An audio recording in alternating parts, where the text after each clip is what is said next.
JavaScript is a lightweight scripting language. It can calculate, validate, and change data of various kinds to make web pages interactive.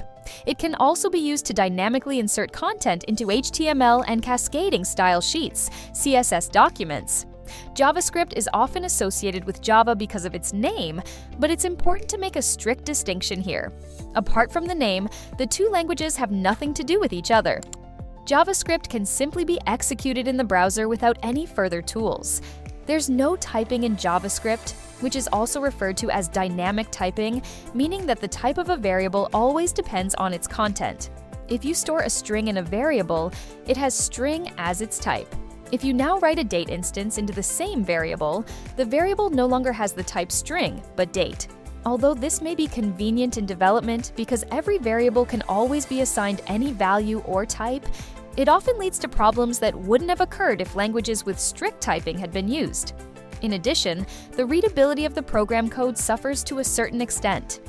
In addition to the functions available in JavaScript, TypeScript has all the features and concepts of object-oriented development. So classes, interfaces, inheritance, modules, and so on are available. Unlike JavaScript, TypeScript can't simply be executed in the browser because TypeScript code must first be converted into JavaScript code by a compiler before execution. This process is called transpiling. An essential advantage of TypeScript is that it has strict typing. This makes the written code less susceptible to errors because these can often be caught in an earlier phase of development. It also provides better syntax highlighting, which significantly simplifies the development and analysis of source code. If we want to assign the value hello world to a variable in JavaScript, it looks like this. In TypeScript, this looks almost identical. Here, a type is also specified, in our case, string. If you were to try to assign a value of the type number to the variable in TypeScript, this would result in a syntax error, whereas you wouldn't receive any feedback in JavaScript. For example, it could look like this. In addition to the already existing standard types such as string, number, boolean, and so on, you can also define your own types in TypeScript. However, the question of when to use JavaScript and when to use TypeScript hasn't yet been clarified.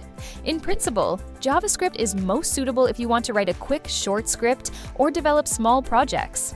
However, if it's a large project in which several developers are involved, TypeScript is the better decision, especially because source code written in TypeScript is much easier to read.